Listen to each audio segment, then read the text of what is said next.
Hello guys. तो मैंने सोचा मैं अपने दिवाली वीक का आपको एक रिकैप देती हूँ ताकि आप लोग को भी तो पता चले यार मेरे पर कितने ज्यादा जुल्म हुए। मेरे घर पे मेरे से इतना ज्यादा काम कराया गया, मुझ अकेली बेचारी बच्ची से इतना काम कराया गया। तो जैसे कि आप देख रहे हो मेरी मम्मी एक आटा गूंद रही है। ये एक्चुअली में हम मेथी बनाने के लिए आटा गूंद रहे थे। तो देखो मेरी मम्मी मेरे को बता रही है जैसे कि मुट्ठी बननी चाहिए। तो बस फिर आटा रेडी था। आटा जैसे ही रेडी होता उसके बाद फिर मम्मी मेरे को बता रही थी जैसे ही होता है उसके बाद तू चल इसको बेलना चालू कर। तो फिर और क्या, मम्मी गूंदी आटा। फिर बेलने का काम मम्मी ने मेरे को दे दिया। मैं बेलती गई। मैं सोची यार अब खत्म होगा, अब खत्म होगा। खत्म ही नहीं हो रहा था, खत्म ही नहीं हो रहा था। इतने सारे, इतनी में मट्ठियां मैंने अप्रोक्स आई थिंक 300 से 400 मट्ठियां बेली है। मेरे लिए बहुत बड़ी बात थी, क्योंकि अचानक से जब आप कुछ काम नहीं कर रहे हो, इतना सारा आपको काम मिल जाए तो फिर लगता है यार क्यों इतना काम क्यों करा रहे हो मेरे से। बस और क्या, खत्म ही नहीं हो रही थी। बेल रही हूँ, बेल रही हूँ, बेल रही हूँ। फिर ऐसा लगा बस अब होने वाली है। तो फिर मेरी स्पीड और बढ़ गई। सोचा चलो जल्दी जल्दी खत्म होए।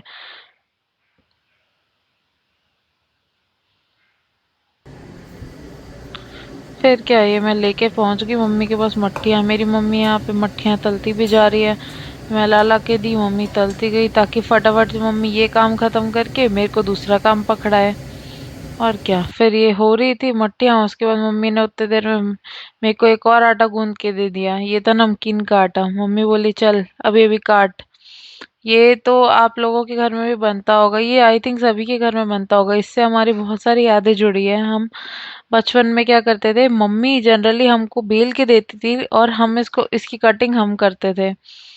हाँ, आप ज्यादा शौक मत हो यार, इतने सारे नमकीन देके सारे मैंने ही काटे हैं। वैसे देखा जाए तो ये मट्ठी से ज्यादा इंटरेस्टिंग काम नमकीन का है, क्योंकि इसमें बहुत मजा आता है इसको कट कट कट काट के। फिर जब ये फ्राई होता है तो इसको देखने में बहुत अच्छा लगता है। और even taste taste wise I think मट्ठियाँ ज्यादा बेटर है। फिर मम्मी ने इतना सारा काम कराया तो उसके बदले मेरे को बख्शीश दी 2 गुलाब जामुन। फिर क्या, फिर हम लग पड़े अपने दोपहर के खाने की तैयारी में। हम बना रहे थे खीर। खीर के साथ साथ हम छोले बनाने वाले थे। तो पहले हमने सोचा चलो खीर का काम निपटाएं। तो हमने एक्चुअली ये शॉर्टकट वाली खीर थी, इसमें हमें ज़्यादा देर दूध को उबालना नहीं था। तो अब देख रहे हो यार, ये देखो कंडेंस मिल्क के निकलने का नाम नहीं ले रहा है अपने डब्बे से। बहुत मैं मुश्किल हुई हमको निकालने में। फिर हमने सोचा चलो यार चम्मच से निकाला जाए। मुझे लगा वीडियो अच्छा बनेगा विदाउट अगर हम स्पून निकालते तो, बट नहीं था, नहीं हो रहा था कुछ भी। तो फिर आखिरकार हमने इसको स्पून से ही निकाला। कोई नहीं, चलो। फिर ये हमने इसमें हाफ टिन कंडेंस मिल्क डाला। तो मैं आपको ये बता रही थी ये शॉर्टकट वाली खीर इसलिए है क्योंकि हमको इसमें ज़्यादा देर उबालना नहीं पड़ता दूध को, क्योंकि हम इसमें कंडेंस मिल्क डाल देते हैं। तो उसकी वजह से टेस्ट एकदम बैलेंस हो जाता है। फिर हमने इसमें कुछ ड्राई फ्रूट्स डाले। ऑलमोस्ट ये खीर रेडी हो ही गई थी, बस इसको हल्का सा और थोड़ी देर पकाना था। बस ये ऑलमोस्ट हो गई है रेडी। बहुत ज़्यादा यम्मी खीर थी यार सच में। और अभी जैसे ये ठंडी होएगी और गाढ़ी हो जाएगी। तो साइड बाय साइड हम यहाँ छोले की प्रिपरेशन भी कर रहे थे। ये एक्चुअली ये मेरी रेसिपी है छोले की, ये हेल्दी वाली रेसिपी है। इसमें हम ज़्यादा ऑयल यूज़ नहीं किए हैं। हम इसको इसकी एक्चुअली एक सीक्रेट रेसिपी है जिसमें हम मेजर इंग्रेडिएंट्स बॉईल करके डालते हैं। तो मेरे छोले कुछ ऐसे दिख रहे थे। इसमें बिल्कुल बहुत ही कम ऑयल था, बहुत ही कम क्वांटिटी में ऑयल था। अगर आपको इसकी रेसिपी चाहिए तो आप मेरे को प्लीज़ कमेंट करो, मैं ज़रूर इस पे एक और वीडियो बनाऊंगी। देख रहे हो मेरी खीर कितनी मस्त दिख रही है। लग ही नहीं रहा ये शॉर्टकट वाली खीर थी।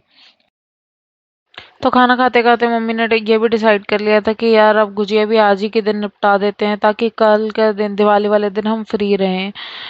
एक ही दिन, लेकिन इतना कुछ बनाना बहुत ज़्यादा टफ था। और साथ में हमने इतना अच्छा खाना भी बनाया तो यार सब एक दिन में बहुत ज़्यादा टफ हो रहा था। लेकिन क्या करते हैं, अब बनाना तो था ही। तो फिर हम चालू हो गए इसको बनाना। गुजिया में एक्चुअली ज़्यादा टाइम टेकिंग इसलिए होता है क्योंकि एक एक आपको गुजिया को फिल करना पड़ता है।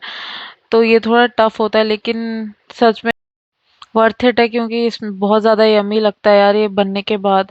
तो इसमें हम कलौंजी, ड्राई फ्रूट्स एंड कोकोनट, खोआ, शुगर, ये सब कुछ हम इसकी फिलिंग में डालने वाले हैं। इसको अच्छे से भून के इसको ठंडा करके हम इसको गुजिया के अंदर भरने वाले थे। सो ये इतना ही कुछ इसके अंदर फिलिंग में डलना था, तो इसकी फिलिंग मैंने भूंजी रेडी की। तो मम्मी ने फिर बोला कि चल अब तू खड़ी हो जा चुपचाप, मैं बनाती हूँ गुजिया। तो मम्मी ने गुजिया एक एक करके बना बना के एक तरफ रखती गई और दूसरी तरफ फ्राई करती गई।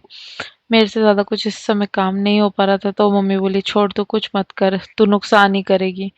फिर अगले दिन था दिवाली। दिवाली वाली शाम को मैं इतनी थक हार के मैंने सोचा यार क्या बनाए, रंगोली।